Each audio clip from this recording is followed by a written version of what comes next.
Dear friends, आज के इस वीडियो में हम लोग डिस्कस करेंगे ओडीसी के बारे में।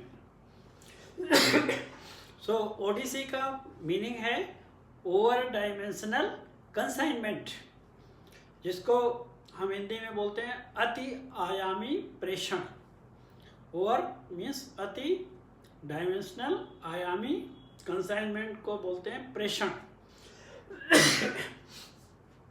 तो ओडीसी का कंसेप्ट क्या है, ओवर डायमेंशनल कंसाइनमेंट का कंसेप्ट क्या है? हमारे जो वैगन्स है, बीसीएन, बॉक्सैन, बीटीपीएन, जो भी वैगन्स है, all are having fixed standard dimension, fixed standard dimension. इसलिए उसको बोलते हैं वैगन्स को moving of fixed standard dimension. अब वो जो ओडीसी आइटम है, सपोज कोई कंपनी, कोई पार्टी लोड करना चाहती है, तो या तो उसकी विड्थ, चौड़ाई ज़्यादा है, जो हमारा स्टैंडर्ड वैगन है उससे चौड़ाई ज़्यादा है, या हाइट ज़्यादा है। चौड़ाई ज़्यादा है तो भी हमको ले जाने में प्रॉब्लम है, दूसरे वैगन को, दूसरे स्ट्रक्चर को टच करेगा, इन्फ्रिंजमेंट होगा। हाइट ज़्यादा है तो जो हमारे फिक्स्ड स्ट्रक्चर हैं, ओएचई है, ब्रिजेज है, उसको टच होगा। तो इसीलिए जो हमारा फिक्स्ड मूविंग स्टैंडर्ड डायमेंशन जो वैगन्स है, यदि उससे विड्थ ज़्यादा है किसी आइटम की या हाइट ज़्यादा है, तो हम उसको बोलते हैं ओडीसी, ओवर डायमेंशनल कंसाइनमेंट। यदि इस तरह का आइटम, तो उसका प्रोसेस क्या है? यदि इस तरह का आइटम कोई भी पार्टी बुक करना चाहती है, सो रेलवे सर्विस कैसा है? वी नेवर रिफ्यूज, हम रिफ्यूज नहीं करते। If you bring and load in our wagon, so we will take the item to the destination, हम ले जाएंगे। आप लोड कर सकते हैं तो हम डेस्टिनेशन तक पहुंचा देंगे। उसकी प्रक्रिया कैसे रहती है? How is the procedure? Party has requested to the SS और स्टेशन मास्टर, हमारे पास रिक्वेस्ट आ गई कि हमारा ऐसा ऐसा बड़ा आइटम लेके जाना है। जो रिक्वेस्ट हम लेंगे स्टेशन मास्टर, उसमें हमको उस आइटम का हाइट कितना है मालूम होना चाहिए, विड्थ कितना है वो मालूम होना चाहिए, यानी डायमेंशन, और लेंथ कितनी है। ये तीनों डायमेंशन हमको पर्टिकुलर पार्टी से मिलेगा, लेना चाहिए। Then load of the consignment, उसका टनेज, वेट कितना है, वो वेट भी हम इंफॉर्मेशन में लेंगे। आफ्टर दैट स्टेशन मास्टर ही will apply to senior DOM. जो प्रेस्क्राइब्ड प्रोफार्मा रहेगा डिवीजन में, उसमें स्टेशन मास्टर पूरा details, length, width, height and weight of the consignment from end to destination, ये पूरा पर्टिकुलर्स मेंशन करके सीनियर डीओएम को एप्लीकेशन भेज देंगे। देन सीनियर डीओएम ही will go through the application and he will get the approval from PCOM. Basically जो ODC का sanctioning authority कौन है? Principal chief operations manager. जैसा पुराने समय में हम लोग सीओएम बोलते थे, उन्हें ही हम लोग अभी पीसीओएम बोलते, प्रिंसिपल चीफ ऑपरेशंस मैनेजर, जो जोनल हेडक्वार्टर में रहते हैं, ऑपरेटिंग ब्रांच के head, PHOD, principal head of department. Okay, इसीलिए कभी कभी बिट्स एग्जाम में क्वेश्चन पूछा जाएगा कि who will sanction the movement of ODC, तो उसका आंसर है पीसीओएम। वो सैंक्शन मिलने, उसका कारण भी है, पीसीओएम ऑफिस से क्यों सैंक्शन लिया जाता है, उसका कारण है क्योंकि पूरे जोन का जो रूट मैप है कि कहाँ पे ब्रिजेज है, कहाँ टनल है, और टनल में कितना हाइट तक का कंसाइनमेंट जा सकता है, all these records are maintained at PCOM office. इसलिए पीसीओएम ऑफिस से सैंक्शन लिया जाएगा, और पीसीओएम ऑफिस से सैंक्शन मिलने के बाद सर्कुलर जारी किया जाएगा। वो सर्कुलर में पूरा ओडीसी का रूट रहेगा, और ओडीसी का क्लासिफिकेशन क्या है, और डेस्टिनेशन क्या है, सपोज करो यदि ये ओडीसी कंसाइनमेंट दूसरे जोन से भी गुजरना है तो उस जोन के पीसीओएम से भी सैंक्शन लिया जाएगा, क्योंकि दूसरे जोन का जो रूट मैप है वो पूरा उस जोन के पीसीओएम के पास रहेगा। सो पीसीओएम का सैंक्शन अनिवार्य है, कंपलसरी है, राइट। देन नेक्स्ट देखेंगे कि ये जो ओडीसी है, जो हमारे स्टैंडर्ड मूविंग डायमेंशन वैगन है उससे तो विड्थ ज़्यादा है या हाइट ज़्यादा है।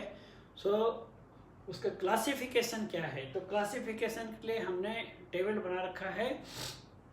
आप टेबल देखो, 3 तरह का क्लासिफिकेशन है ओडीसी में sorry, class A, class B and class C ODC. So इसमें सबसे ज़्यादा प्रिकॉशन और रिस्ट्रिक्शन क्लास सी ओडीसी के ऊपर है और क्लास ए में सबसे कम रिस्ट्रिक्शन है।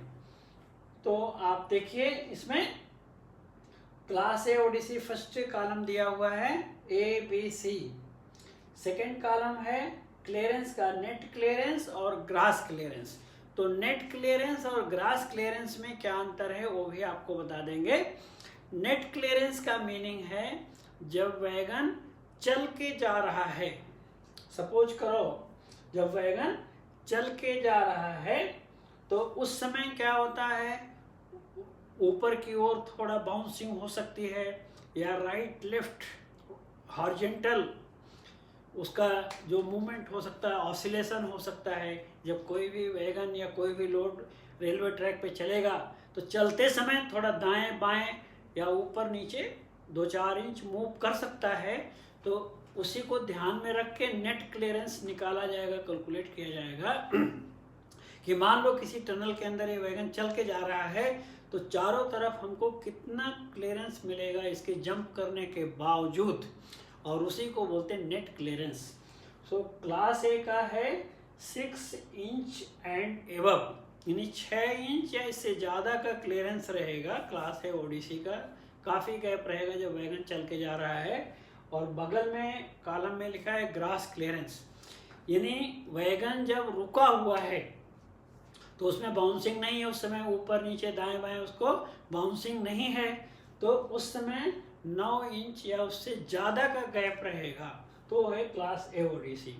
क्लास बी ओडीसी में जब नेट क्लियरेंस वैगन चल रहा है तो 3 इंच से लेके 6 इंच तक चारों तरफ गैप बचना चाहिए, और ग्रास क्लियरेंस वैगन रुका हुआ है तो 6 इंच से लेके 9 इंच तक गैप बचना चाहिए।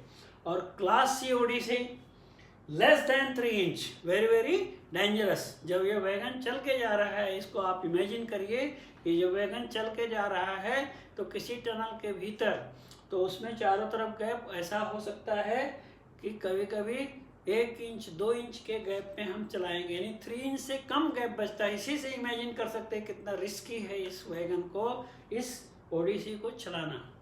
और ग्रास क्लियरेंस जब वैगन रुका हुआ है तो चारों तरफ 6 इंच से कम गैप रहेगा, 5 इंच हो सकता है, 4 इंच हो सकता है, और ऐसा रिस्क लेके हम चला रहे हैं क्लास सी ओडीसी को। नेक्स्ट कॉलम है कि दिन और रात किस समय परमिटेड है। तो क्लास ए ओडीसी डे और नाइट दोनों परमिटेड है, क्लास बी ओडीसी भी दिन और रात, डे नाइट दोनों both permitted. But class C ODC क्योंकि गैप बहुत कम है, चलते समय लेस देन 3 इंच गैप है, और खड़ा रहने पर टनल के भीतर या ब्रिज के नीचे लेस देन 6 इंच भी गैप हो सकता है, तो इसलिए ओनली डे टाइम परमिटेड है। नेक्स्ट कॉलम है स्पीड का, और स्पीड हमने सिर्फ ब्रॉड गेज के लिए मेंशन किया है क्योंकि इस समय मीटर गेज तो कहीं यूज में नहीं है। तो ब्रॉड गेज में क्लास ए ओडीसी का maximum speed permitted 75 kmph, class B का 40 kmph, और क्लास सी ओडीसी सबसे स्लो में जाएगा, ओनली डे टाइम में जाएगा 25 kmph। और लास्ट कॉलम दिया है स्कॉट के लिए। स्कॉट का मतलब होता है दूसरे डिपार्टमेंट के लोग भी ओडीसी के साथ ट्रैवल करना चाहिए, उसका सुरक्षा की देखभाल करने के लिए, गाइड करने के लिए, लोको पायलट को गाइड करने के लिए।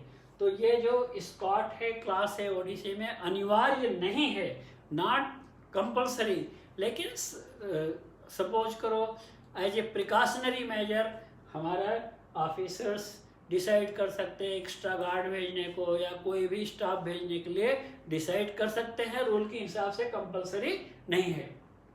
क्लास बी ओडीसी में सभी डिपार्टमेंट, इंजीनियरिंग डिपार्टमेंट, पीडब्ल्यूआई का आदमी, टीएक्सआर डिपार्टमेंट, एक एक्स्ट्रा गार्ड, स्पेशल गार्ड का मतलब होता है एक्स्ट्रा गार्ड, या टीआई खुद, दो में एक आदमी कोई खुद जाएगा। यदि ओएचई एरिया में जा रहे हैं तो ओएचई ऑफिशियल भी एक कंपनी करना चाहिए। ओएचई का मतलब इलेक्ट्रीफाइड सेक्शन। और लास्ट में क्लास सी ओडीसी के लिए हमारा स्क्वाड, यहाँ भी सब कंपलसरी है, और एक एसएनटी स्टाफ का भी आदमी साथ में होना चाहिए। और ध्यान रखना चाहिए कि ओएचई एरिया में ओएचई स्टाफ भी साथ में ट्रेवल करना चाहिए। देन इसके बाद दो ये और इम्पॉर्टेंट पॉइंट है कि जब ओडीसी जिस ट्रेन में हमने अटैच किया है तो उस ट्रेन का जो बीजी है, बीजी में ओडीसी वैगन का नंबर रेड इंक में एंट्री करना चाहिए। ये जो हमारा टीएनसी या स्टेशन स्टाफ बनाएगा बीजी, उसको ध्यान रखना चाहिए। और देन उसका बाद में एक पॉइंट और है, परमिट टू वर्क गार्ड का ड्यूटी है। Suppose ODC has to pass through OHE section, electrified section में जब ओडीसी इंटर करेगा तो वहाँ के सीनियर सेक्शन इंजीनियर से गार्ड जो है परमिट टू वर्क लेगा, ताकि उनके नॉलेज में ट्रेन ओएचई सेक्शन में जाएगा।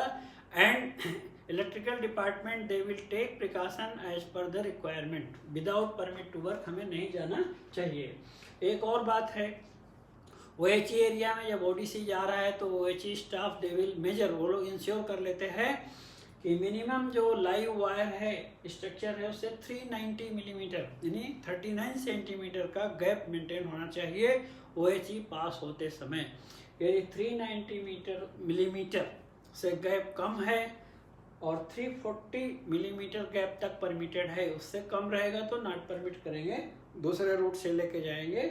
तो 340 मिलीमीटर गैप है तो 15 kmph का स्पीड रिस्ट्रिक्शन वहाँ पे लगाया जाएगा ओडीसी के ऊपर। So that will be looked after by the OHE department supervisors. Permit to work you have understood, that is guard duty. Next, ये जो क्लास सी ओडीसी है, जब platform lines, yard lines, turn out, curve में pass होगा, then we have to maintain the speed of 5 kmph। और बाकी कभी भी जब ओडीसी, सपोज करो normally we should avoid the platform line, platform line avoid करना है किसी भी क्लास का ओडीसी है। लेकिन कहीं पे कंपलसरी यदि ओडीसी जा रहा है प्लेटफार्म लाइन से तो 5 kmph में पास होना चाहिए। और सभी जो स्क्वाड्स हैं उसमें थोड़े लोग आगे जाके थोड़े पीछे से हैंड सिग्नल दिखा के सुपरवाइज करेंगे, पास करेंगे। And like this ODC is very for the safety matter we have to be very careful. So whenever you do the duty, be alert for the ODC movement. I think you have understood all the points of this topic, and still in case of any doubt, please do ask your question in the comment box. I will reply you, and please like the video and share with your friends and other WhatsApp groups, and subscribe it if already not subscribed. Thank you so much for watching.